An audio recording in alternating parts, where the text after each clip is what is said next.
So lately I've just been unhealthily obsessed with my own thoughts.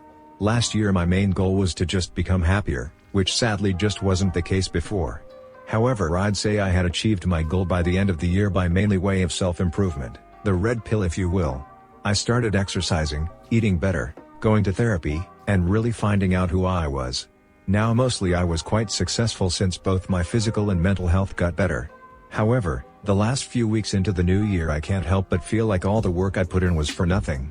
Yeah, I feel better, my body looks better, and I am happier than I was before, but I still don't feel like I have anything in life fulfilling enough to keep the good habits I've built. It's like all those things I wanted never really stood a chance at filling the giant hole in my soul. As a person I second think everything. Myself, friends, idols. I have built a habit of always thinking before I act. This has actually been quite a good trait I have, and it's been very beneficial in a lot of circumstances. I am very critical of my character and can improve myself based on that. I am not easily manipulated since I'm always skeptical of people's motives. However, overthinking is very easy for me to do, and I just end up thinking until I realize there is no point in thinking. Or doing anything at all. Life just becomes a bunch of noise in my own head. This is the point in my thoughts where I just hit a dead end, an irrational end. I get scared since I feel like life has no point, but at the same time, there are so many things happening in the world that scare me on an existential level. This just does not make sense in my logical brain. If life has no point, why would I fear it ending? Do I fear the pain of dying horribly? Maybe. Probably not though. Do I feel like there may still be hope in finding purpose? Yes, I do. That's why dying now would not make sense, coming all this way just to not find meaning. Just living like a robot for my whole life. That wouldn't be fair. However, we all know life isn't fair. People die young all the time, and even if I live to be 100 I can't be sure I'll be able to find my purpose until then. So I'm just kind of stuck in a loop.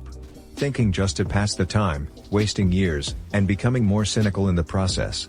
If there's one thing all this thinking has done is change my perception of good and bad. Let's say there is no purpose at all. Well, in that case there is no point in thinking about things as good and bad. Since nothing matters, there are no good or bad things. They're just things that happen. I have actually taken comfort in this thought experiment. If something happens to me that hurts me, most people would say it's bad. Others would say that it builds my character. But if nothing matters, then it wasn't good, bad, or anything in between. It just happened and I now have to react. Most people would not be able to accept this way of thinking, but for me, it's kind of comforting that whatever happens, either I'll die knowing there was a point to it all and I found it, or that none of it mattered and then I never had anything to lose, to begin with. I guess what I've been trying to teach myself is that no matter what happens, there is nothing in life that is guaranteed. Hell, it's statistically impossible that life could survive to the point of even being able to think about this topic. So if I give it all I have and there was no point, well then I never had anything to give in the first place. And if there is meaning, then I will make sure that it's going to take 100% of my focus trying to find it. I guess you could say the logical purpose of life is to find the purpose of life. Or at least know you will die having done everything you possibly could. If you liked the video, press like. If you didn't, press dislike. If you want more videos, subscribe.